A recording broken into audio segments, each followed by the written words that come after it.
Basically आजकालच्या मुलांना छडी या शब्दाचा अर्थच माहिती नाही. क्रिमिनल बिहेवियर हे का होतं? बेसिकली त्यावेळेला इम्पल्स कंट्रोल न शिकलेली व्यक्ती ज्यांना माहिती नाही की राग आल्यावर काय करायचं नेमकं. वाढते डिवोर्स केसेस, सेपरेशनपासून ते डिवोर्स आणि त्याच्यानंतर मग कस्टडीपर्यंतची जी सिच्युएशन येते, ही सिच्युएशन कशी आपण टॅकल करतो? तू पेपर फोल्ड करत जा, कुस्करून टाक आणि मग तो सरळ करून दाखव, गार इस्त्री फिरव आणि दाखव तो ओरिजिनल पेपर सारखा दिसेल का. घरचं वातावरण खराब आहे किंवा आई वडील व्यवस्थित वागत नाहीयेत, तर त्यामुळे थोडंसं आपण गुन्हेगारीकडे, मोबाईलकडे किंवा व्यसनांकडे कळत असलेल्या वयाच्या आधीच पोचतात.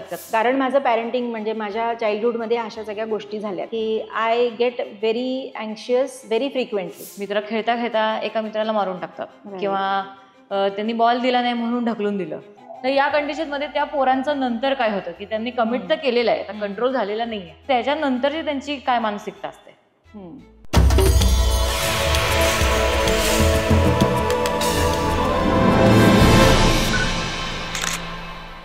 नमस्कार, अनुवाद विथ रसिकाच्या नव्या कोऱ्या एपिसोडमध्ये तुम्हा सर्वांचं स्वागत आहे. बाल गुन्हेगारी म्हणजे काय या विषयावर आपण काही प्रकाश टाकू शकाल का? सर्वप्रथम मला इथे आमंत्रित केल्याबद्दल खूप खूप धन्यवाद. आणि तुमचा जो विषय आहे बाल गुन्हेगारी आणि त्याचं वाढतं प्रमाण समाजातलं, याबद्दल खरोखर चर्चा होण्याची फार गरज होती. माझं जे मी अनुभवातून किंवा एक आजूबाजूला ज्या गोष्टी घडतात त्यातून एक जो माझा स्टडी आहे तो मी डेफिनेटली तुमच्या सगळ्यांबरोबर शेअर करेन. त्यातून आपल्याला काहीतरी कुठेतरी एक धागा सापडेल की ह्या गोष्टीवर आपण काम कसं करू शकतो. सो बेसिकली जेव्हा आपण बाल गुन्हेगारी म्हणतो तेव्हा गुन्हा हा जोपर्यंत खूप मोठ्या प्रमाणात चोरी कुठेतरी घडली आहे किंवा अगदी समोरच्याला फार जास्त इंज्युअर होईस्तोवर मारहाण झालेली आहे, अशा पद्धतीचा गुन्हेगारीचा एक आपल्यासमोर पिक्चर येतं, हे चित्र उभं असतं. पण खरं सांगायचं तर जेव्हा आपण बालकांचा विचार करतो तेव्हा अगदी छोट्या छोट्या अनॲक्सेप्टेबल किंवा ज्या गोष्टी करू नये अशा छोट्या छोट्या गोष्टी त्या मुलांनी केलेल्या असतील तर ते सुद्धा ते स्वतःसाठी एक गुन्ह्याचा मार्ग तयार करतोय हे आपल्याला आज सगळ्यांना समजण्याची गरज आहे. म्हणजे लहान मुलगा आहे, त्यांनी चोरून लाडू खाल्ला तर काय होतं? नॅचरली लाडू गोड आहे, मुलांना आवडतो आणि त्यांनी चोरून लाडू खाल्ला. आपल्याला कौतुक वाटतं की कोण जो तुमचा असेल प्रिन्सेस असेल की ज्यांनी लाडू चोरून खाल्लाय, आपण कौतुक करतो आणि रागवलं तरी आपण प्रेमाने रागवतो. म्हणजे त्याला कळतं की ह्या रागवण्यामध्ये काही फारशी धार नाही आहे, हे आपलं कौतुकच आहे, मग तो बालक कुठल्याही वयोगटातला असला तरी. सो ह्यात दोन प्रकार मला सांगावेसे वाटतात की इनोसंटली एखादी गोष्ट आवडीची चोरून घेणे आणि ती आपल्या आईवडिलांपासून घरच्यांपासून लपवणे हे खूप नॅचरल आहे आणि हे व्हायलाही पाहिजे. आपल्याकडे उदाहरण आहेत, नटखट कन्हैया आपल्याला माहिती आहे, त्याला सगळेजण नॉटी कन्हैया आणि नटखट म्हणून सगळे त्याला अप्रिशिएट करतात किंवा कौतुक करतात. पण हे तेवढंच खरं आहे की नंतर तो कबूलही करतो की हे मी केलंय आणि तो आपल्या जवळच्या संबंधित व्यक्तीशी ते सांगतो, बोलतो, मला ना तो लाडू फार आवडला आणि मी तो घेतला आणि खाल्ला. So this is innocence. पण एखाद्या लहान मुलाने सुद्धा जे काही न करण्यासारखी गोष्ट केली असेल, या केसमध्ये लाडू खाणं, आणि ती लपवून ठेवली आणि ती अगदी सराईतासारखी समोरच्याला कळू पण दिली नाही. मला शंका आहे की तू लाडू खाल्लाय, मी तुला विचारतेय, पण अगदी सराईतासारखं तो म्हणतोय नाही, मी नाही, मला माहिती पण नाही की इथे लाडू होता. म्हणजे हे बीज पेरलं जातंय खोटं बोलण्याचं आणि इथपासूनच आपल्याला त्या गोष्टीला ऍड्रेस करायला पाहिजे. आज जे समाजात दिसतंय की कोणीतरी कोणाला तरी म्हणजे डांबून ठेवलं, अगदी वाईटात वाईट म्हणजे एखाद्याचा मारहाणीतून मृत्यू झाला, तर ही खूप एक्स्ट्रीम आणि पुढची स्टेप आहे. आपल्याला जर ह्या गोष्टीवर काम करायचं असेल तर अगदी रूट लेवलपासून त्याच्यावर काम व्हायला पाहिजे.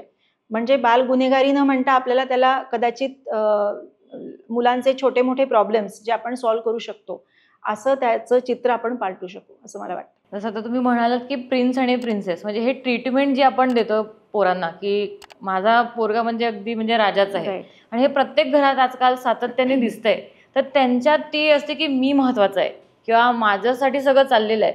तर या प्रवृत्तीमुळे सुद्धा म्हणजे या विचारांमुळे पण अशी प्रवृत्ती निर्माण होते का? बरोबर. एकतर कसं आहे की मुळात कॉम्प्रोमाइज न करणं, कारण एखादी गोष्ट मागितल्यानंतर ताबडतोब मिळते आहे हा एक खूप प्रचलित प्रकार आजकाल झालेला आहे, ज्याला आम्ही इम्पल्स कंट्रोल म्हणतो. म्हणजे मुलांना आपल्या इम्पल्सेसवर कंट्रोल करण्याची वेळच येण्याची सुद्धा संधी मिळत नाही आहे. आत्ता ही गोष्ट हवी आहे, ताबडतोब मिळेल, आणि का नाही मिळणार तुला, मी आणून देईन, असं एक आश्वासन. सो त्यांना जो वेटिंग पिरियड असतो, म्हणजे एक 20 वर्षापूर्वीचा 15 वर्षापूर्वीचं चित्र जर आपण बघितलं, तर तुला परीक्षेत अमुक मार्क मिळाले की तुला नवीन वही मिळणार आहे किंवा नवीन सायकल मिळणार आहे किंवा जे काय. सो एक थांबण्याचा जो एक मेसेज आपल्या बोलण्यातून जायचा, तो थांबण्याचा त्यांना संधीच मिळत नाही आहे. आज, आत्ता आणि ताबडतोब या मंत्रावरच सगळ्या गोष्टी चालल्या आहेत. तर हे जर सुरुवातीपासून झालं तर नॅचरली ते घडत जातो, तो माइंडसेट घडत जातो की या गोष्टींसाठी थांबण्याची गरज नसते. मला विचार आला, मी ताबडतोब ॲक्शन घेणार. त्याच्या रिॲक्शन्स आणि रिस्पॉन्सेसमध्ये त्याला म्हणजे त्याला विभाजन त्याचं करायचं असतं. ही समज येण्यासाठी पोषक वातावरणसुद्धा मिळणं आता अवघड झालेलं आहे. अशा पद्धतीचं जर चित्र आहे समाजात किंवा घरोघरी, मी असं नाही म्हणणार की प्रत्येकच घरी असं चित्र आहे, पण जर ह्याचं प्रमाण वाढतं आहे तर डेफिनेटली आपल्याला त्या दृष्टीने ह्याच्यावर काम करणं सुरू करायला पाहिजे. आज आत्ता ताबडतोब हा मंत्र पालक वापरतात आहे, तर याच्या कॉन्ट्ररी म्हणजे आपण याच्या विरुद्धात आपण कुठला मंत्र वापरला पाहिजे? एक खूप कॉमनली यूज म्हणजे एक नॅशनल पेडियाट्रिक असोसिएशनचा एक पेपर मी वाचला रिसेंटली. त्याच्यामध्ये एक 3-6-9-12 असा एक सिक्वेन्स सांगितला होता. तो रिलेटेड होता स्क्रीन टाईमशी. म्हणजे 3 वर्षाच्या आतल्या मुलांसाठी स्क्रीन अवेलेबलच नाही करून द्यायला पाहिजे, म्हणजे त्यांना स्क्रीन दाखवायलाच नको कुठल्याही पद्धतीने. 6 वर्षाच्या आतल्या मुलांना कुठल्याही पद्धतीने स्वतःचा स्क्रीन गेम, मोबाईल गेम ज्याला म्हणता येईल, असा खेळायला नको, अवेलेबल नको करून द्यायला. त्यानंतर 9 म्हणजे 9 वर्षाच्या आतल्या मुलांसाठी स्वतःचं कुठलं गॅजेट किंवा मोबाईल पर्सनल असा द्यायला नको. आणि तसंच 12चा पण एक आहे की त्यांनी ज्याला म्हणता येईल की कोणी त्यांच्यावर वॉच म्हणजे मॉनिटर करून न करता त्यांना काही कार्यक्रम किंवा कुठले सिनेमे, वेब सिरीज बघायला द्यायला नको. सो हा रूल आपल्याला प्रत्येकच गोष्टीमध्ये आपण इम्प्लिमेंट करू शकतो की 3 वर्षापर्यंतचं साधारण जे मूल आहे ते मोस्टली घरात असतं. शाळा जी सुरू होते ती सोशलायझेशनचं जी स्टेज आहे ती 3 वर्षाच्या पुढची सुरू होते. काही पालक स्वतःच्या सोयीसाठी 2 वर्षातच मुलांना बाहेर पाठवतात, ती गोष्ट वेगळी आहे. पण साधारण 3 वर्षापर्यंतच्या मुलांना आपल्या फॅमिलीतली जी काही क्लोज आई वडील नातवंड म्हणजे नातेसंबंधातली लोक आहेत तर त्यांना फॉलो करणं हे एक पिक्चर. म्हणजे त्यावेळेला मग स्क्रीन किंवा कुठलं तरी जे त्याच्या समोर नसलेले फॅन्टॅसी गोष्टी अशा न सांगता, तर हा रूल आपल्याला इम्पल्स कंट्रोलबद्दलही वापरता येईल. म्हणजे प्रत्येक स्टेजला कुठल्या तरी ज्याला म्हणता येईल की एक रूल, नियम, पण जो तुमच्या कुटुंबाला साजेसा आहे, तुमच्या कुटुंबाला पटण्यासारखा आहे. कारण प्रत्येकाची कौटुंबिक पार्श्वभूमी वेगवेगळी असते. बरोबर, प्रप्रत्येकाच्या लिमिटेशन्स वेगवेगळ्या असतात. आजकाल एक मोठा प्रश्न सांगितला जातो की आमचं न्यूक्लिअर फॅमिली आहे, त्यामुळे मग आम्हाला नॅचरली ह्या गोष्टी मुलांना द्याव्या लागतात. नाही म्हटल्याने आमचा वेळ जातो, त्याच्यामागे त्यापेक्षा आम्ही हो म्हणून ती गोष्ट मोकळी होते आणि आम्ही आमच्या कामाला लागतो. मग त्या केसमध्ये जर हे तुम्हाला त्या स्टेजमध्ये झेपत नसेल तर नॅचरली मग पुढच्या कॉन्सिक्वेन्सेसला पण तुम्हाला तयार राहावं लागेल, कारण ही प्रोसेस बंद होणार नाही मध्येच. पण पालक तयार आहेत का त्या पुढच्या कॉन्सिक्वेन्सेससाठी? कारण आपण सोय म्हणून मोबाईल देतोय किंवा मला पार्टीला जायचं आहे आणि माझा मुलगा मला त्रास देतोय तर मी त्याला मोबाईल देते, तो त्याचा खातोय, मी माझं गप्पा मारते. तर ही जी सातत्याने सगळीकडे दिसते ही गोष्ट, असं नाही की एकाच घरात नाही, सगळीचकडे दिसते, कॉमनली तर फारच जास्त दिसते. तर यासाठी आपण म्हणजे पालक म्हणून काय केलं पाहिजे किंवा घरच्यांचा पण काय सपोर्ट असला पाहिजे? बरोबर, हा खूप महत्त्वाचा प्रश्न आहे, कारण ह्याचं उत्तरच मुळात सगळ्या गोष्टींच्या सोल्युशनशी निगडीत आहे की बेसिक फॅमिली स्ट्रक्चरवर काम झालं पाहिजे. जिथे आपण पुढचे प्रॉब्लेम्स सेपरेटेड फॅमिलीज आणि न्यूक्लिअर फॅमिलीज या सगळ्या बघतोय. So family values identification is most important. तुमच्या कुटुंबासाठी कुठल्या व्हॅल्यूज तुम्हाला पुढे गेलेल्या हव्या आहेत आणि कुठल्या व्हॅल्यूज तुम्हाला सोडून दिलेल्या किंवा आउटडेटेड झालेल्या चालणार आहेत, हा विचार प्रत्येक फॅमिलीनी करायला हवा. तुम्ही कुठल्या गोष्टीचं कौतुक करताय आणि त्यातून कुठली व्हॅल्यू त्या मुलामध्ये रुजते आहे, हा जर विचार झाला तर नॅचरली त्या पद्धतीने पावलं उचलल्या जातील, त्या पद्धतीने घरामध्ये एक वातावरण तयार केलं जाईल. आणि कधी कधी लक्षात येत नाहीत ह्या गोष्टी, म्हणजे डेफिनेटली की आमच्या लक्षात आलं नाही, आम्ही आमच्या व्यस्ततेमुळे किंवा आमच्या प्रायोरिटीजमुळे आम्ही या गोष्टींना लक्ष देऊ शकलो नाही.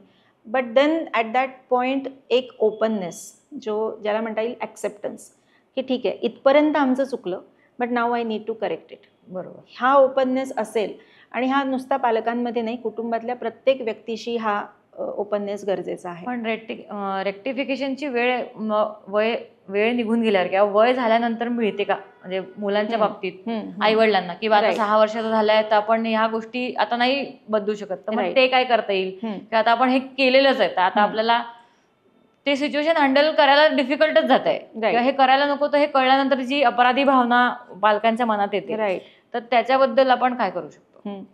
या सगळ्या गोष्टीचं उत्तर मला असं वाटतं सुसंवादात आहे.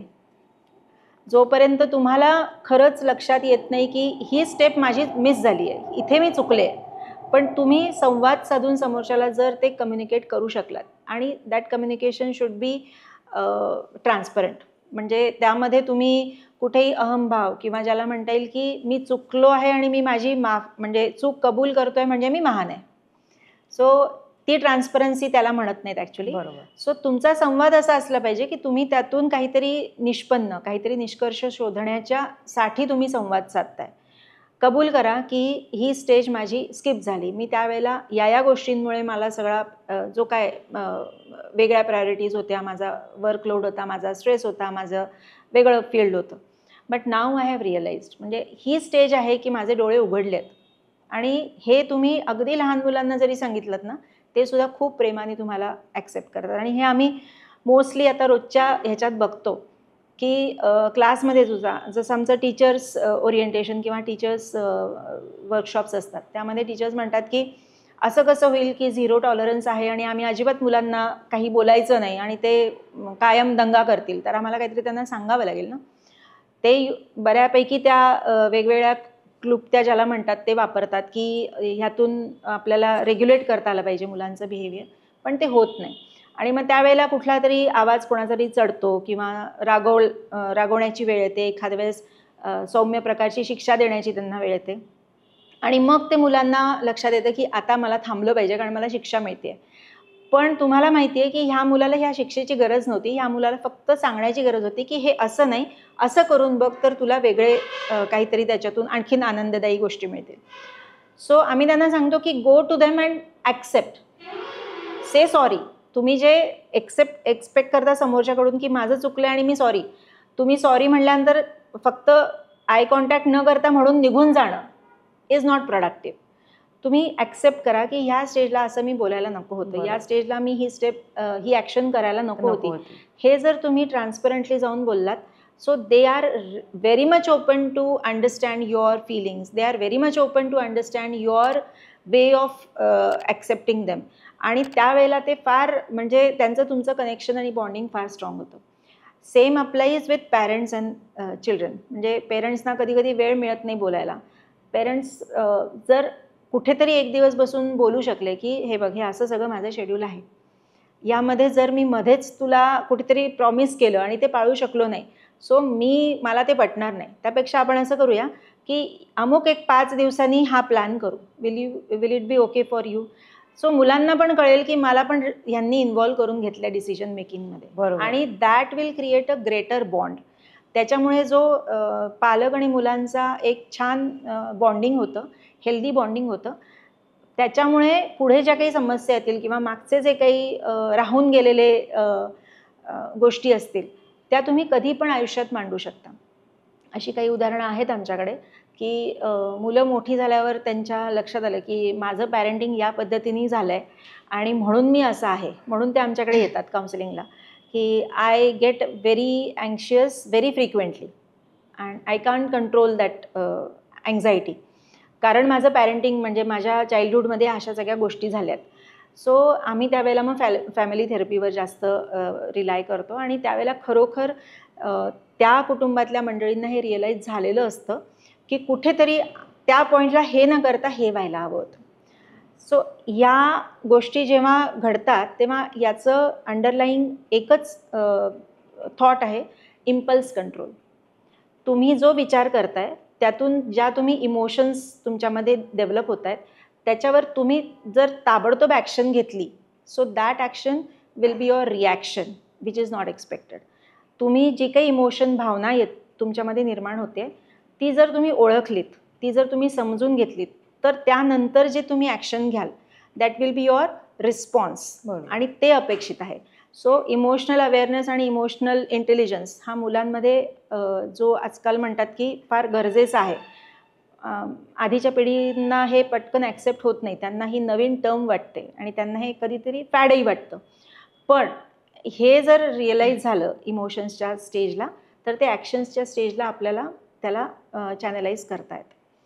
जसं आता एक आहे की छडी लागे छमछम आणि विद्या येई घमघम. तर हे आधीच्या पिढींमध्ये किंवा 20-25 वर्षा आधी जे लहान होते मुलं किंवा त्याच्या आधीचं थोडंसं की त्यांना मारल्याशिवाय किंवा असं या पद्धतीने वागवल्याशिवाय शिकवलेलंच नाही आहे कुठल्या गोष्टी. तर ते आता पालक झाले आहेत. तर त्यांना या सिस्टीमशी कोपअप करण्यात कधी वेळ जातो तर ते दुर्लक्ष करतात आपल्या मुलांकडे किंवा स्वतःचा जो चाइल्डहुड ट्रॉमा आहे ते आपल्या पोरांपर्यंत न पोचवायचा आहे, पण तो कसं ना कसं तरी तो त्यांच्यापर्यंत पोचतो आहे. तर या मेंटॅलिटीला म्हणजे ही मेंटॅलिटी कारणीभूत असते का की आजकाल नवीन म्हणजे लहान मुलांमध्ये घरचं वातावरण खराब आहे किंवा आई वडील व्यवस्थित वागत नाही आहेत, तर त्यामुळे थोडंसं आपण गुन्हेगारीकडे किंवा चुकीच्या गोष्टींकडे, मोबाईलकडे किंवा व्यसनांकडे वयाच्या म्हणजे वय कळत असलेल्या वयाच्या आधीच पोचतात आहेत का मुलं? राईट. हो, हे होतं आहे. बेसिकली आजकालच्या मुलांना छडी या शब्दाचा अर्थच माहिती नाही. त्यामुळे ह्या सगळ्या गोष्टी आजच्या नवीन मुलांमध्ये आपण एक्सपेक्ट करू शकत नाही. या गोष्टी आधीच्या पिढीपासून आल्या पाहिजेत. हे होतं की त्यांचं ऑब्झर्वेशन फार चांगलं असतं. लहान मुलांचं ऑब्झर्वेशन, दे आर व्हेरी कीन ऑब्झर्वन्स. आणि जी आपल्याला लक्षात येणार नाही किंवा सापडणार नाही एखादी गोष्ट, ती त्यांना पटकन सापडतं. तेच ऑब्झर्वेशन त्यांचं इमोशन्सच्या बाबतीत असतं. जर त्यांनी बघितलं की राग येणं म्हणजे मारणं, राग येणं म्हणजे आरडाओरडा करणं, राग येणं म्हणजे दारं जोरजोरात लावणं, हे इक्वेशन जर त्यांनी 2-3दा बघितलं, सो ते इक्वेशन त्यांच्या मनामध्ये पक्कं झालं की uncontrolled emotions lead to uncontrolled behaviour. It is normal. म्हणजे ते लर्निंग त्यांचं आपोआप होत गेलं की आता मला राग आला याचा अर्थ मी अशा भुवया वर केल्याच पाहिजेत, माझ्या चेहऱ्याचा रंग बदलला पाहिजे, तर समोरच्याला समजेल की मला राग आला आहे. हे ते ऑब्झर्वेशननी शिकतात. सो असं जर एन्व्हायरमेंट आजूबाजूला असेल, त्यांचं इंटेन्शनही नाही आहे, त्यांना राग या शब्दाचा अर्थही कळणार नाही, पण त्यांना हे कळेल की राग म्हणजे जे बाबा करतो आणि ते केल्यावर मग तो काहीतरी पाण्याचा ग्लास फेकतो म्हणजे राग. त्यांच्या दृष्टीने राग म्हणजे हेच आहे, किंवा जो मला मारतो म्हणजे राग. सो नॅचरली जे अवतीभोवती बघतील त्यांचं कनेक्शन एकदा ते तयार झालं की त्यांना वाटेल की this is the reason and this is the cause and this is the effect.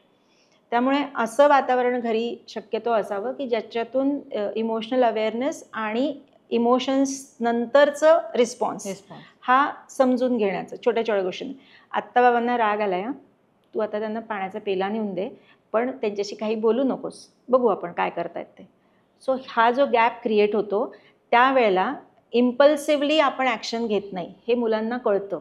समोरच्याला काहीतरी वेगळं आपल्याला दिसतंय, so give him space or give her space. हे मुलं पण शिकतात. मला काहीतरी वेगळं जाणवत आहे, आत्ता मला पोटात काहीतरी होत आहे, माझे हात कापतायत किंवा माझा श्वास वाढला आहे, माय हार्टबीट्स आर फास्टर. सो आता मला थांबायला पाहिजे, आत्ता मला काही करायचं नाही, आता मला थांबायचं आहे, let me wait and watch what is happening. They will learn. त्याच्यातून आपण इम्पल्स कंट्रोल, आम्ही पण मुलांना सांगतो की these are the things which require impulse control. एक खूप छान मार्शमेलोचा एक्सपेरिमेंट आहे की एक अनमॉनिटर्ड एरिया आहे आणि तिथे एक मार्शमेलो म्हणजे जे चॉकलेट स्वीट्स ठेवलेले आहेत, कोणाला इथे खावेसे वाटतील, पण त्यांना सांगितलं की तुम्ही हे बघायचे आहेत पण उचलून खायचं नाही आहे. बरोबर. मग त्या ओळीने पाठवलेल्या मुलांचा रिस्पॉन्स की ते बघितल्यावर अवेलेबल तर आहे, पण व्हॉट इज देअर व्हॅल्यू, त्यांना घरातून काय मिळालं आहे, instruction should be followed, this is not to be touched, किंवा या गोष्टीला खायचं नाही आहे, हे कोणासाठी दुसऱ्यांसाठी आहे, किंवा या गोष्टीला कधी खायचं आहे की समोरच्यानी मला आणून देईल की दिस इज फॉर यू, मग मी खाणार आहे. सो ह्याच्यातून मुलांचं बिहेवियर चेक केलं जातं. तो कंट्रोल ज्यांच्यामध्ये आला, खूप आवडतंय मला, उचलून खावंसं वाटतंय, पण no, I have to control because त्यांची परमिशन मिळाल्यावर मला हे मिळण्याचे इन्स्ट्रक्शन्स आहेत. So that teachers the impulse control. या छोट्या छोट्या एक्सपेरिमेंट्समधून हे सिद्ध होतं की घरीसुद्धा आपण छोट्या छोट्या गोष्टींनी इम्पल्स कंट्रोल शिकवू शकतो. उद्या मला सकाळी उठून पहिलं काम हे करायचं आहे की मार्केटमध्ये जायचं आहे, पहिलं काम हे करायचं आहे की अमुक मित्राच्या घरी जायचं आहे. No, you have to get ready with all the things. म्हणजे उठल्यावर तू स्वतःला जे काय तुझं आवरण्याचं आहे किंवा तुझी दुसऱ्या दिवशीची तयारी आहे हे तू कर. तुला 1 तास मिळेल आणि then you are free to do whatever you like किंवा you are suppose to do. तो हा छोट्या छोट्या गोष्टींमधला जर इम्पल्स कंट्रोल आला, सो जे आपण गुन्हेगारी म्हणतोय, क्रिमिनल बिहेवियर, हे का होतं? बेसिकली त्यावेळेला इम्पल्स कंट्रोल न शिकलेली व्यक्ती की ज्यांना माहिती नाही की राग आल्यावर काय करायचं नेमकं. लहानपणी त्यांच्या बऱ्यापैकी काही सायकोलॉजिकल कंडिशन्स असतात, जसं ADHD आहे किंवा काही प्रमाणात ऑटिझमची जी मुलं आहेत त्यांना माहिती नसतं की इथून जिन्याने चढत गेलं की आपण सेफली चढत जाऊ की नाही हा अंदाज येत नाही, कारण त्या पायऱ्या त्यांनी जज केलेल्या नसतात. मग एक लहान मूल खूप अंतराच्या पायरीवर घाईघाईने चढायला जातं आणि पडतं. So that is his impulse control is not understood. म्हणजे त्यांनी की हे चढायचं आहे, माझा पाय जाईल का, विचार, थांब 5 second 10 second and then try. त्याला तेवढा इम्पल्स कंट्रोल नाही आहे. शेवटी गुन्हेगारी म्हणजे हाच असतो की त्या मोमेंटला जे वाटलं ते करून मोकळं होणं. त्या मोमेंटला वाटलं की हे मला उचलायची, एवढी कॅश मला उचलायची आहे घरून, किंवा ही वस्तू मला चोरायची आहे, किंवा समोरच्याचा मला प्रचंड राग आला आहे ह्याला संपायचं आहे. So no impulse control leads to crime. आणि तो खूप आधीपासून आणि ऑब्झर्वेशन्सनी आपल्याला डेव्हलप करता येतो. पण समजा आता काही मध्ये खूप बातम्या आल्या होत्या की मित्र खेळता खेळता एका मित्राला मारून टाकतात, किंवा त्यांनी बॉल दिला नाही म्हणून ढकलून दिलं, किंवा मला मूवीला नेलं नाही म्हणून मैत्रिणीसोबत गेला आणि माझ्यासोबत गेला नाही म्हणून माझा बेस्ट फ्रेंड असताना पण मला इतका राग आलाय की मी त्याला डायरेक्ट ढकलून दिलाय विहिरीत किंवा मारून टाकलं. हे अशा खूप बातम्या म्हणजे सतत इतक्यात खूप ऐकायला मिळतात. तर या कंडिशनमध्ये त्या पोरांचं नंतर काय होतं की त्यांनी कमिट तर केलेलं आहे, आता कंट्रोल झालेला नाहीये, पण मग नंतर ते काय करतात की त्यांना गिल्ट येतो का, मग ते, कारण त्यांना सुधारगृहात पाठवलं जातं, मग त्याच्यानंतरची त्यांची काय मानसिकता असते? हे एकदा घडून गेलेल्या गोष्टी, जसं आपण म्हणतो ना की आम्ही हा एक्सपेरिमेंट मुलांबरोबर करतो की तू पेपर फोल्ड करत जा आणि तो असा छान अगदी कुस्करून टाक आणि मग तो सरळ करून दाखव. तो छान सरळ कर, भलेही त्याच्यावरून इस्त्री फिरव, गार इस्त्री फिरव आणि दाखव. तो ओरिजिनल पेपरसारखा दिसेल का? नाही दिसणार. सो कुठेतरी हे ओरखडे राहणार. मुलांनीसुद्धा काय म्हणता येईल, न ॲक्सेप्ट होणारी गोष्ट केली आणि त्याचे कॉन्सिक्वेन्सेस हे त्याच्या मनावर राहणार. आणि तेच आपल्याला शक्यतो टाळण्याचा प्रिव्हेंटिव्ह मेजर्समधून प्रयत्न करायचा आहे. पण एखादी गोष्ट घडून गेली आणि त्या मुलाला किंवा त्या मुलीला ते नंतर रिअलाईज झालं, तर त्याला ऑफकोर्स सुधारण्याची पण संधी मिळायला पाहिजे. कारण आपल्याला माहिती नाही तो कुठल्या बॅकग्राऊंडमधून ती मुलगी किंवा मुलगा आलेला आहे, किंवा कुठल्या पद्धतीचं त्याला व्हॅल्यू एज्युकेशन झालं आहे, किंवा त्याचं काही स्किल डेव्हलपमेंट झालं आहे की नाही. म्हणजे असं पुष्कळदा होतं की घरी वातावरण नाही आहे आणि मुलांना कुठल्या नवीन स्किल्सच शिकवल्या जात नाहीत. म्हणजे तू थोडा वेळ, हां चल तू आज ड्रॉइंग कर, किंवा चल तू आज मला घर आवरायला मदत कर, that is also a skill. किंवा तू आज डस्टिंग कर, मला दाखव तुझे शेल्फ्स तू कसे अरेंज करतो. या छोट्या छोट्या गोष्टी असतात, पण ह्या जर घरातून झाल्या नाही आहेत आणि अशी मुलं जर त्यांच्या हातून, ज्याला आपण गुन्हा म्हणू, म्हणजे समाज मान्य नसलेल्या गोष्टी ज्यांच्याकडून घडलेल्या आहेत, तर त्यांना नक्कीच एक चान्स मिळायला हवा. कारण असा लॉ की बिलो 18 इयर्स ऑफ एज जी व्यक्ती 18 वर्षाच्या आतली आहे ती शक्यतो बालगुन्हेगार या कॅटेगरीमध्ये येते, ज्युवेनाईल डेलिक्वेन्सी म्हणतात त्याला. आणि जर आपण ब्रेन डेव्हलपमेंट बघितली तर साधारण 20मध्ये आपला ब्रेनचा जो पुढचा भाग आहे, प्री फ्रंटल कॉर्टेक्स ज्याला म्हणतात, तो डेव्हलप होतो. याचं रिलेशन काय आहे, तर हा मेंदूचा भाग हा तारतम्य विचारांची, ज्याला म्हणता येईल की रॅशनल थिंकिंग, म्हणजे खरं काय खोटं काय हे समजू शकतो आणि डिसिजन मेकिंग त्या पद्धतीने निर्णय घेऊ शकतो. निर्णय क्षमता, executive function of the brain हे साधारण 20शीत सुरू होतं. त्याच्या आधी तुम्ही शिकवून त्या व्यक्तीला तयार करू शकता, पण त्याचा मेंदू तयार व्हायला तेवढा वेळ लागतो. सो तो वेळ न मिळालेल्या व्यक्तीकडून ही घटना, ही जी काही ॲक्शन घडलेली आहे, त्यामुळे त्याला वेळ देणं आवश्यक आहे. आणि मग त्यांना सुधारगृहामध्ये जेव्हा टाकलं जातं, नॅचरली त्यांना तेच तिथे शिकवलं जातं, व्हॅल्यूज काय आहेत, being a human being, what are your values. तुम्हाला आता ह्याच्या पुढे कुठल्या स्किल्सवर तुमच्या जास्त वर्क करायचं आहे. 4 गोष्टी मी चांगल्या केल्या नाही, पण मला ही एक गोष्ट चांगली येते, ती आयडेंटिफाय करून त्याला एनकरेज केलं जातं की ही गोष्ट तू अजून शिक, सातत्याने कर. म्हणजे तुला बाहेर पडल्यावर एक तुझ्या हातात फर्म राहील की मी हे करू शकतो. फॉर एक्झाम्पल, मी कार्पेंट्री खूप छान करू शकतो.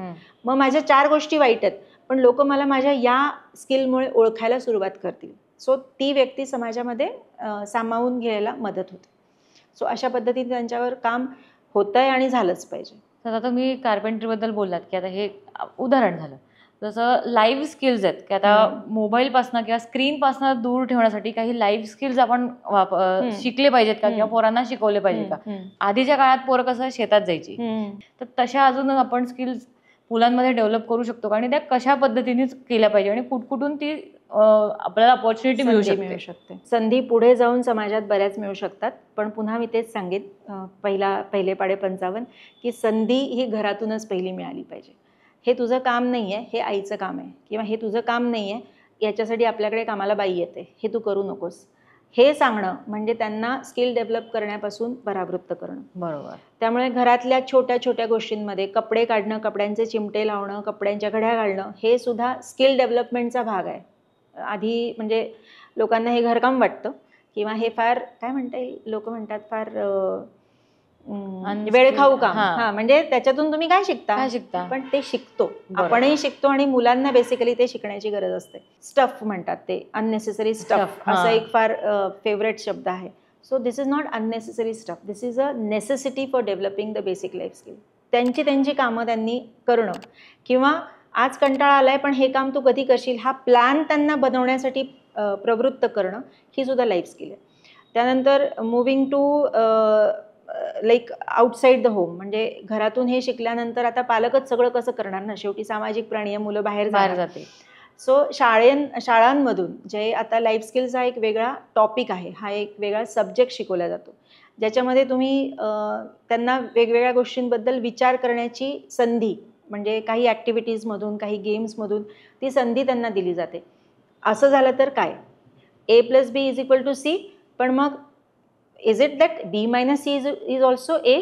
त्यांना ह्या गोष्टी through experiment, hands on activities, आता NEP जे आलेलं आहे, न्यू एज्युकेशनल पॉलिसी 2020ची, त्याच्यामध्ये एक्सपिरियन्शियल लर्निंग हा एक प्रकार आला आहे की प्रत्येक गोष्ट तुम्ही एक्सपिरियन्स करून थ्रू एक्सपेरिमेंट्स, थ्रू डेमॉन्स्ट्रेशन तो भाग शिका. जे की 30-35 वर्षापूर्वी ज्याला रट्टा मारणं असायचं, की कळो न कळो तू पाठ कर, बस पास हो. सो हा प्रकार आता नाही राहिला आहे. आणि जेव्हा लाईफ स्किल शाळांमधून शिकवल्या जातात तेव्हा बऱ्यापैकी त्याच्यामध्ये इंटरपर्सनल रिलेशनशिप, म्हणजे तुम्ही मित्रांशी कसं वागाल, तुम्ही अनोळखी व्यक्तीशी कसं वागाल, तुम्ही गॅजेट कसं वापराल, इथपासूनच्या सगळ्या गोष्टी त्याच्यात असतात. फक्त ह्याचा फॉलोअप हा पॅरेंट्स आणि टीचर्स दोन्हीकडून झाला पाहिजे. बरोबर. शाळेतलं शिकवलेलं तू शाळेतच ठेव, त्याची आम्हाला काय म्हणजे ते ठीक आहे, ते तुझा अभ्यासाचा भाग आहे असं न समजता. आणि त्याच्या पुढे जाऊन जसं आता शाळेच्या पलीकडे सुद्धा स्किल डेव्हलपमेंटला बराच स्कोप आहे. मला वाटतं आता बरेचसे असे कोर्सेस पण आहेत, जसे MCVC की ज्युनियर कॉलेजपासून तुम्ही शिका आणि कमवा, ह्या ज्या सरकारच्या योजना आहेत की ट्री प्लांटेशन आहे, नर्सरी आहे, मला वाटतं काही टेक्निकल गोष्टी पण आहेत ज्याच्यामध्ये तुम्ही कम्प्युटरच्या बेसिक कोर्सेसमधून तुम्ही ते शिका, त्यातून कमवा आणि स्वतःचाच पैशाने तुम्ही पुढे तुमचं एज्युकेशन पूर्ण करा. So that is also skill development. कारण everybody can't be a set professional. Doctor, engineer, architect, जे काही 5-6 प्रोफेशन्स, 10 प्रोफेशन्स फार तर जे काही फार सेट प्रोफेशन्स म्हणतात, ते प्रत्येकाला शक्य नाही आहे, looking at the population of India. बरोबर, राईट, आणि अपॉर्च्युनिटीज. पण मग तुम्हाला स्किल आहे तर तुम्ही तुमच्या ज्युनियर कॉलेजपासून त्या गोष्टी, आणि त्या रेग्युलर करिक्युलममध्ये आहे.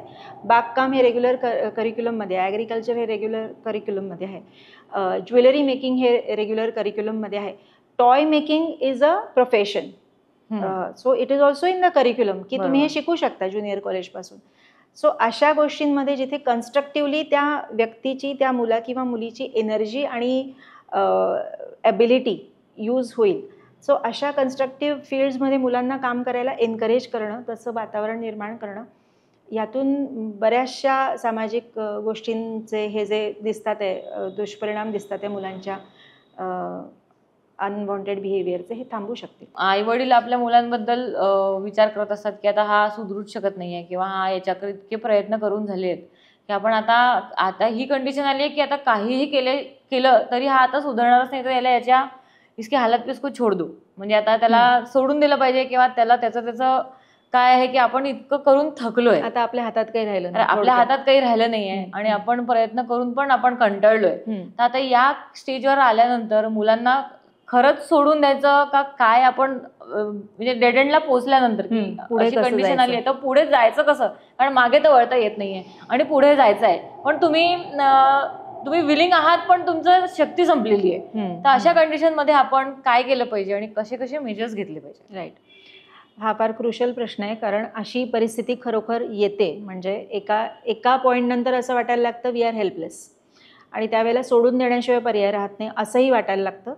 पण पहिली गोष्ट मी असं म्हणेन की जेव्हा पालक किंवा केअर टेकर्स असं जेव्हा म्हणतात की आम्ही हे पण करून झालं आहे, ते पण करून झालं आहे, ते पण करून झालं आहे, तेव्हा मी त्यांचं वाक्य करेक्ट करते की करून झालं आहे म्हणून सोडून चालणार नाही, हे पण आम्ही करतोय, ते पण आम्ही करतोय, ते पण आम्ही करतोय, असं प्लीज स्वतःला सतत सांगा.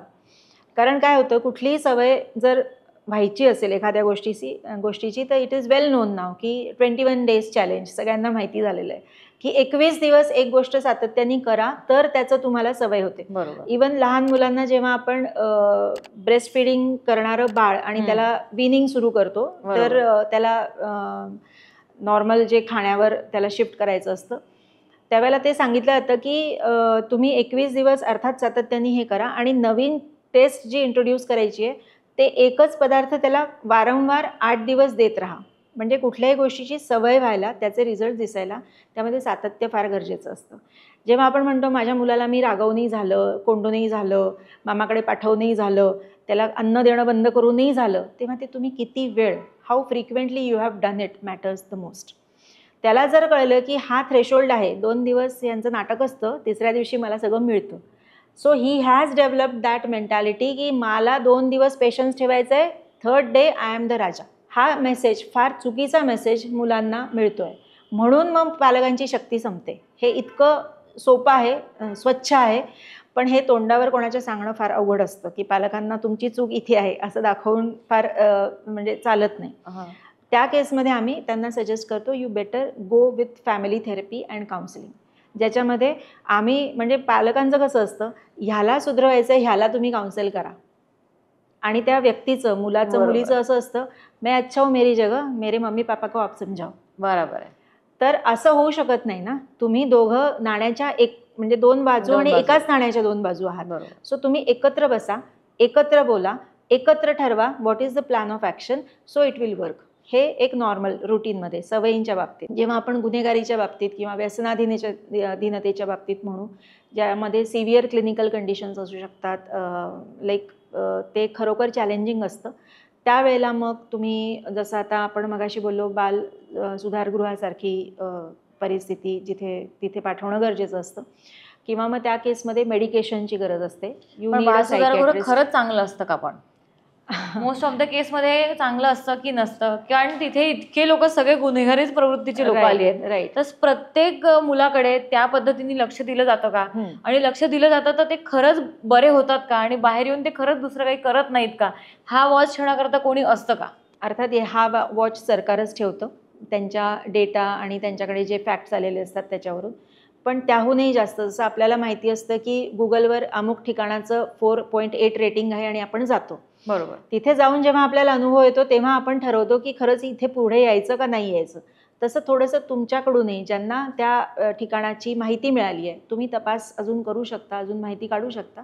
कारण काही केसेसमध्ये जसं सरकारी ऑफिसेसमध्ये, दवाखान्यांमध्ये, शाळांमध्ये या सगळ्या रेप्युटेड संस्था आहेत, ज्या संस्थांमध्ये योग्य पद्धतीने काम चालणं अपेक्षित असतं, तिथे सुद्धा रेअरली काहीतरी मालफंक्शन्स होतात, काहीतरी माल प्रॅक्टिसेस होतात.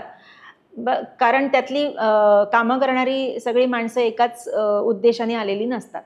सो हे सेम नियम आपण कुठल्याही सुधारगृहाच्या बाबतीतही म्हणू शकतो. तुम्ही तपासा, तुम्ही स्वतः जाऊन बघा, तुम्ही फीडबॅक घ्या, तुम्ही तिथल्या लोकांशी बोला आणि मग ठरवा. पण या केसमध्ये तुम्ही फक्त आता आम्ही पालकांनीच याला घेऊन पुढे जायचं आहे असं न करता, जी सपोर्ट सिस्टीम अवेलेबल आहे, काउन्सिलर्स आहेत, सायकोलॉजिस्ट आहेत, सायकॅट्रिस्ट आहेत, जे MSW झालेले समाजशास्त्रज्ञ आहेत, बरोबर, हे सगळे मिळून तुम्हाला गाईड करू शकतात, तुम्हाला हेल्प करू शकतात. फक्त तुमचा ओपननेस आणि ॲक्सेप्टन्स पाहिजे. आणि ऑफकोर्स तुम्ही आता मी ह्याच्यापुढे करू शकत नाही असं जर ठरवलं, कोणीतरी वेगळं येऊन करेल ना, तुम्हाला नको असलेलं करेल तुमच्या मुलाबरोबर. बरोबर. सो तुम्हाला ते चालणार आहे का तुम्हाला तुमची कन्सिस्टन्सी कायम ठेवायची आहे? बरोबर. दॅट इज युअर म्हणजे डिसिजन. पेशन्स तुम्हाला तो ठेवता आलाच पाहिजे आणि तुम्ही ठेवला पण पाहिजे. पेशन्स आणि योग्य ठिकाणी पेशन्स. योग्य ठिकाणी. म्हणजे तुम्ही अप्रोच कुठे होताय हे फार महत्वाचं आहे. जसं आपण म्हणतो की एखादं दुखणं आहे, एखादा आजार आहे, सर्दी झाली, बरोबर, सो आपण सर्दी झाल्यावर एक तर होम रेमेडी ट्राय करतो, अनुभवानी घरातल्यांनी सांगितलेलं ट्राय करतो, किंवा मग केमिस्टकडे जाऊन तुम्ही OTC ड्रग घेऊन येता. खूपच काहीच झालं नाही तर शेवटचा विचार करता की आता डॉक्टरांकडे जायचं. पण मध्येच कोणीतरी मित्र मैत्रीण भेटतो, तो सांगतो इथे चांगलं झालं नव्हतं, हे फायद्याचं नाही, हे करा. तुमच्यावर आहे की तुम्ही कोणाचा निर्णय ऐकताय, कोणाचं ऐकून कशी स्टेप घेताय. So it's up to you. तुम्ही डिसिजन जर घेऊ शकलात, so it is going to affect in the same way या मुलांच्या बाबतीतही, की तुम्हाला त्याला खरोखर सुधरवायचं आहे का तुम्हाला लोकांनाही दाखवून द्यायचं आहे की हा किंवा ही आता हाताबाहेर गेली आणि आता आम्ही हताश आहोत. तुम्हाला नेमकं काय दाखवायचं? सिंपती हवी आहे की तुम्हाला सिंपती हवी आहे की तुम्हाला एम्पॅथेटिकली त्याच्यावर काम करायचं, राईट? तुम्ही जर फर्म, आणि हे तेवढंच खरं आहे की जेव्हा कुठलाही मानसिक आजार असलेली व्यक्ती एखाद्या घरात असते तेव्हा अख्खं कुटुंब त्या व्यक्तीच्या मागे सफर होत असतं इनडायरेक्टली, आणि अख्ख्या कुटुंबाला ती स्ट्रेंथ डेव्हलप करावी लागते त्या व्यक्तीसाठी उभं राहण्यासाठी. यालाच आपण फॅमिली व्हॅल्यू म्हणू, यालाच आपण फॅमिली स्ट्रक्चर म्हणू. Ultimately we are known for this, की आपल्याकडे फॅमिली असणं हा सगळ्यात मोठा आपल्या कल्चरचा बोनस प्लस पॉइंट आहे. पण आता तो थोडा कमी होतोय का, की प्रत्येकालाच आपलं स्पेस हवी आहे, प्रत्येकालाच आपली जागा हवी आहे. मी माझ्या मुलाला माझ्यासारखं वाढवील, आई वडिलांचं ऐकायचं नसतं, सासू सासऱ्यांचं ऐकायचं नसतं, परत आजी आजोबा म्हणतील तेच नातवाला ऐकायचं असतं किंवा तेच नातीला ऐकायचं असतं. त्याच्यामध्ये मग आई वडिलांची घालमेल किंवा त्यांचं धडपड होते का, की आई वडिलांचं ऐकायचं की मुलांसाठी जे बरोबर आहे ते करायचं, या कचाट्यामध्ये ते पडलेले असतात. तर या कंडिशनमध्ये आजी आजोबांना समजावून सांगणे हे महत्वाचं असतं की मुलांना आजी आजोबांपासून दूर करणे हे पण म्हणजे हा एक ऑप्शन लोक करतात. तर हे कसं पद्धतीने आजकालच्या स्ट्रक्चरमध्ये, आजकालच्या सिच्युएशनमध्ये सगळ्यांनी मॅनेज केलं पाहिजे किंवा कसं ते करता येईल? हा जो प्रश्न आहे ना, हा खरोखर त्याच पद्धतीने तुम्ही विचारलाय ज्या पद्धतीने एक म्हणता येईल की डोक्यामध्ये सगळा गुंता झालेला व्यक्ती विचारू शकते की मला नेमकं काय विचारायचं आहे, मला कळत नाही आहे, पण हे सगळे प्रॉब्लेम्स आहेत आणि हे सगळं एकत्र बंडल झालेलं आहे, गुंता झालेला आहे, आणि आता मला ह्याच्यातून मार्ग शोधायचा आहे. सो ह्याच्यातही आपण स्टेप बाय स्टेप पुन्हा जाऊया की एका कोणा व्यक्तीला आपण गृहीत धरून चालणार नाही. एक व्यक्ती जर आउट ऑफ द वे तुम्हाला दिसते, तिचं वागणं बोलणं जे काही तिचे प्रायोरिटीज बदलल्या आहेत, त्याच्यासाठी सगळ्यांनी एक म्हणता येईल एक संवाद, एक सुसूत्रता. तुम्हाला जर असं वाटत असेल की आधीच्या पिढींचं लोकांचं हे म्हणणं आहे आणि पुढच्या पिढीच्या लोकांचं हे म्हणणं आहे, बसा एकत्र, बोला, डिस्कस करा. This is our family value, this is what we are going to follow. हे जेव्हा माहिती असतं, मुद्देसूद हे कळतं, तेव्हा एक लिमिट कळते फॅमिलीची की या घरात मी आहे तर ही माझी लिमिट आहे, ही माझी बॉर्डर आहे, आय कांट क्रॉस दिस. आणि हे प्रॉब्लेम आल्यानंतर करण्याच्या गोष्टी नाही आहेत, ह्या प्रिव्हेंटिव्ह मेजर्स म्हणून सुरुवातीपासून सातत्याने करण्याच्या गोष्टी आहेत. म्हणून सुसंवाद, ज्याला आपण कम्युनिकेशन म्हणू, एक फॅमिली टाईम ज्याला आपण म्हणू की त्यावेळेला तुम्ही एकमेकांशी जितकं शक्य होईल तेवढं काय म्हणता येईल ओपन. तरीही दोघांमध्ये म्हणजे दोन्ही याच्यामध्ये आई वडील आणि मुलगा आणि त्याची बायको, समजा हे दोन एंटिटी आपण पकडले, तरीही दोघं जण आपले व्हॅल्यू सोडायला तयार नसते. की आई वडील म्हणतात की मी हेच करणार आहे आणि आजी आजोबा म्हणतात की नाही हे केलंच पाहिजे. अशा कधीतरी कुठेतरी सिच्युएशन येते की हे दोघं जण एकमेकांना काही करून कॉम्प्रोमाइज करायला तयार नसतात. पण लहान मुलांना दोघांसोबत पण राहायचं असतं, कारण आई वडील ऑफिसमध्ये गेल्यानंतर त्यांचा सहवास आजी आजोबांसोबत जास्ती असतो, तर त्यांना दोघांचीही तेवढीच ओढ असते. त्यामध्ये लहान मुलं कधीतरी सफर होतात आणि मग न्यूक्लिअर फॅमिली होऊन जाते. तर या कंडिशनमध्ये कायच केलं पाहिजे असंही होतं की त्या ही कंडिशन आमच्यासाठी फार पोषक आहे. या कंडिशनमध्ये प्रोफेशनल हेल्प घेतलं पाहिजे. कारण एक आहे की आपण आपल्या अँगलने विचार करतो आपण एक थर्ड पार्टी जी की त्या क्षेत्रात काम करते आहे, ज्याच्यावर तुमचा इक्वली ट्रस्ट आहे, त्याला तुम्ही इन्व्हॉल्व करून घेऊ शकता. पूर्वी असं हे घरातल्या नातेवाईकांमध्येच व्हायचं, राईट. नवरा बायकोमध्ये काहीतरी विसंवाद झाला, कुठेतरी भांडण झालं की एखादा मामा काका आत्या कोणीतरी यायचे आणि ते एकत्र बसून त्यांना समजून बोलायचे. So that was the third party trust which was shown in the problem of the family. आता तुम्हाला तो ओपननेस बाहेरून मिळतोय, प्रोफेशनली मिळतोय. सो तो बेस्ट सोर्स आहे की जिथून ह्या गोष्टी रिझॉल्व्ह करता येऊ शकतात. आणि वाढते डिवॉर्स केसेस किंवा आई वडील मुलं झाल्यानंतर जे डिवॉर्स घेतात आणि मग त्यांची जी केस म्हणजे सेपरेशन पासून ते डिवॉर्स आणि त्याच्यानंतर मग कस्टडीपर्यंतची जी सिच्युएशन येते, या सिच्युएशनमध्ये झालेले मुलांचे हाल, याच्या म्हणजे ही सिच्युएशन कशी आपण टॅकल करता येऊ शकतो? ही फार ट्रिकी सिच्युएशन आहे. इतकं म्हणजे हे खरोखर दुर्दैव आहे की एखाद्या लहान मुलाला अशा पद्धतीने आईवडिलांचा म्हणजे साईड घ्यावी लागते आणि कोणाला तरी चूज करावं लागतं आहे. कारण मुलांना नॅचरली अख्खी फॅमिली, दोघांचाही विश्वास, दोघांबरोबरीचाही वेळ आवश्यक असतो. पुन्हा मी तेच म्हणेन की continuous counselling, continuous family support, continuous awareness campaigns हे या गोष्टीमध्ये फार गरजेचे आहेत. कारण बघा, डिवोर्सची कंडिशन येईपर्यंत जो वयोगट आलेला असतो तो 25+ 30+चा वयोगट आलेला असतो. याचा अर्थ त्यांना कुठेतरी बॅक ऑफ द इयर्स कुठेतरी असं बीज पेरल्या गेलेलं आहे की हे तुझं फील्ड, एवढं तू घ्यायचं, बाकीच्या गोष्टींमध्ये इन्व्हॉल्व्ह व्हायचं नाही, हे त्यांचं बघून घेतील. या व्हॅल्यूज जर त्याला सुरुवातीपासून त्या व्यक्तीला मिळत गेल्या तरच त्या पुढे सेपरेशन किंवा कॉन्फ्लिक्ट्स किंवा वर्कप्लेस रायव्हलरी, पॉलिटिक्स यामध्ये कन्वर्ट होतं. वर्कप्लेस पॉलिटिक्स म्हणते मी, पॉलिटिक्स नाही म्हणत आहे, यामध्ये कन्वर्ट होतं. सो पुन्हा training from the root, that is what we can do. More of awareness, more of professional support in this case is required. आणि ॲक्सेस टू इंटरनेट किंवा सोशल मीडिया याचा प्रभाव मुलांवर होतोच आहे. पण ते जे जास्त ॲक्सेस इन्फॉर्मेशन घेतात की आजकाल हे असं होतंय की मला डोपामाइन रिलीज झाल्याशिवाय, माझी ओळखीतमध्ये असं एक मी ऐकलं की लहान मुलांनी मला संवाद करता करता बोलले की मला डोपामाइन रिलीज झाल्याशिवाय झोप येत नाही, किंवा हे डोपामाइन रिलीज होणे हे आपल्या पिढीला माहितीच नव्हतं. राईट. तर या पिढीला हे डोपामाइन रिलीज होणे किंवा मला डोपामाइन रिलीज होणं माहिती नव्हतं, पण डोपामाइन रिलीज होत होतं किंवा मला ते हे ड्रग अस्तित्वात आहेच हे जे आपल्याला माहिती नव्हतं, त्याच्यात सुख होतं. पण हे खूप इन्फॉर्मेशनमुळे पोरं आजकाल जास्त डिप्रेस व्हायला लागली आहे का, की खूप इन्फॉर्मेशनमुळे त्यांना हे OCD होतात आहे, मग मी या पद्धतीने वागली पाहिजे किंवा मी त्या पद्धतीने बोललं पाहिजे, हे सध्या वाढत चाललं आहे. अगदी बरोबर आहे. हे जे तुम्ही म्हणताय की डोपामिन रिलीज होणं is good to some extent, पण एका लेवलनंतर जसं असतं ना की आवडता पदार्थ खाल्ला आणि तो 2 चमचे खाल्ल्यावर पूर्वी बरं वाटायचं, कारण मला माहिती असायचं की वाटीभर पदार्थ आहे, तो 5 लोकांमध्ये वाटायचा आहे. आता मला माहिती आहे की माझ्याकडे वाटेल तेवढ्या वाट्या येऊ शकतात. So I have access to n number of things. मग मला 2 चमचे खाल्ल्यावर ती त्या लेवलची सॅटिस्फॅक्शनची लेवल येत नाही. So I sick for more, म्हणजे मला आणखी नवे.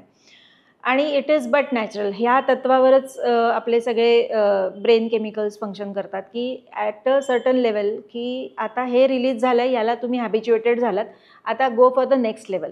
20% झालं, 40%ला जा, 50%ला जा, आणि ते वाढवत नाही. मग त्या एका सर्टन लेवलनंतर त्या गोष्टींमध्ये रस उरत नाही. पूर्वी हा रस न उरणं जे लक्षण होतं हे वृद्धत्वाचं लक्षण होतं की कशातच रस राहिलेला नाही, आता बस मला वर जायचंय टाईपचं. पण आता हे फार लहान वयापासून दिसतंय, कारण so much availability of everything. म्हणजे कुठल्याही गोष्टीचं जे कौतुक होतं ते टँजिबल मेथड्स, टँजिबल फॉर्ममध्ये होतं. टँजिबल इन द सेन्स की तुम्हाला दिसली पाहिजे ती गोष्ट. म्हणजे नुसती कौतुकाची थाप वगैरे देणं मुलांना आजकाल जाणवतही नाही की आपलं कोणी कौतुक केलं. कौतुकाची थाप देणं म्हणजे हातावर एक चॉकलेटचा पुडा ठेवणं किंवा नवीन पेन आणून देणं किंवा दिवाळीला कुठेतरी बाहेर घेऊन जाणं. सो टँजिबल म्हणजे ज्याला आम्ही म्हणतो की दिसणारी वस्तू ज्याने तुम्ही आकर्षित व्हाल अशी दाखवल्याशिवाय तुम्ही मुलाचं कौतुकच करत नाही आहात, मुलाला ते सॅटिस्फॅक्शन देतच नाही आहात की I have done something good. So त्याची ती लेवल ऑलरेडी वाढवून ठेवलेली आहे. मग ते मूल स्क्रीनवर 2 सिरीज बघितल्यावरही त्याला ते नाही सॅटिस्फॅक्शन मिळत, किंवा 10 गेम्स खेळल्यावरही ती लेवल मिळाली तरी त्याला ते सॅटिस्फॅक्शन मिळत नाही. So it is now the direction is going in the wrong direction. All the things are going in the wrong direction. मग पुन्हा तेच की limit and structure the routine of the child right from the childhood. Basically आपण आता मुलांबद्दल बोलतोय. मग त्यांचं डेली रुटीन स्ट्रक्चर करणारं कोण आहे? ते स्वतः नाही करू शकत. They are not in their 20s की त्यांचा मगाशी म्हटल्याप्रमाणे ब्रेन डेव्हलप झाला आहे. ते डिसिजन मेकर्स नाही झालेले आहेत अजून. Who are the adults in the family? They will be the decision makers for them. हा एवढा वेळ तुला ह्या ॲक्टिव्हिटीसाठी, ही एवढी फ्री टाईम, ही एवढी लक्झरी तुला या कारणासाठी. म्हणून एक सिम्पल गोष्ट आम्ही पेरेंट्सना सांगतो, तू खूपच चांगला आहेस किंवा तू खूपच चांगली आहेस असं अजिबात चुकूनही मुलांना अप्रिशिएट करू नका. तुझ्यातलं काय चांगलं आहे तेवढं फक्त त्याला सांगा किंवा तिला सांगा. बरोबर. की तू आत्ता ही उंचवडी सगळ्यांपेक्षा उंच मारलीस ना, तुला उंचवडी छान मारता येते. You have done the best. याचा अर्थ तुला बाकीचा स्कोप आहे शिकायला अजून. बाकीच्या गोष्टींमध्ये इतर लोक तुझ्या पुढे आहेत ही जाणीव ठेव आणि जमिनीवर पाय ठेव. सो हे जेव्हा वारंवार बोलण्यातून येईल तेव्हा त्या डोपामिनला पण समजेल की या गोष्टींमध्येच आपल्याला एवढंच वाढायचं आहे.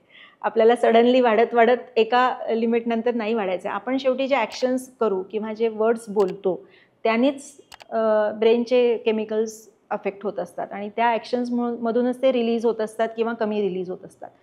सो स्क्रीन अनअवॉइडेबल आहे, नो डाऊट.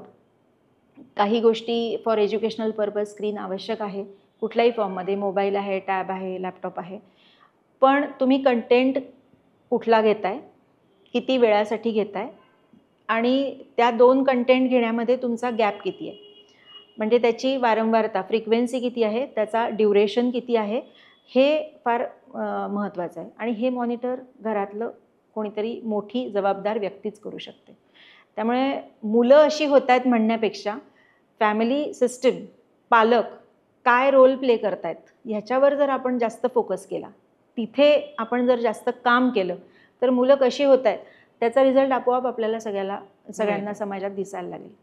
मुलांना लहानपणापासून जर अप्रिसिएशन मिळालंच नसेल किंवा त्याच्याकडे दुर्लक्षच केलं आहे, घरचे काही कंडिशन्स आहेत किंवा म्हातारा कोणी आजारी आहेत, आई वडील त्यांच्यात बिझी आहे, पोरांकडे लक्षच देत नाही आहे आणि तो मोठा झालाय तरी त्याला अप्रिसिएशन मिळत नाही आहे, तो लग्नाला आला तरी अप्रिसिएशन मिळत नाही आहे, त्याला बाळ झालं तरी अप्रिसिएशन मिळत नाही आहे. तर या कंडिशनमध्ये तो त्याच्या नवीन झालेल्या बाळाला कसा ट्रेन करेल? तर ही पालकांना, म्हणजे पालकांना असं आपण कसं सांगितलं पाहिजे की तुम्ही जर खूप ट्रॉमामध्ये आहात, तुम्हाला ट्रॉमा झालाय, पण तुम्ही तुमची पुढच्या पिढीला ते नाही पोहोचवलं पाहिजे, तर पालकांनी काय काळजी घेतली पाहिजे या कंडिशनमध्ये? राईट, हा फार महत्त्वाचा आहे. कारण हा खरोखर होत नाही.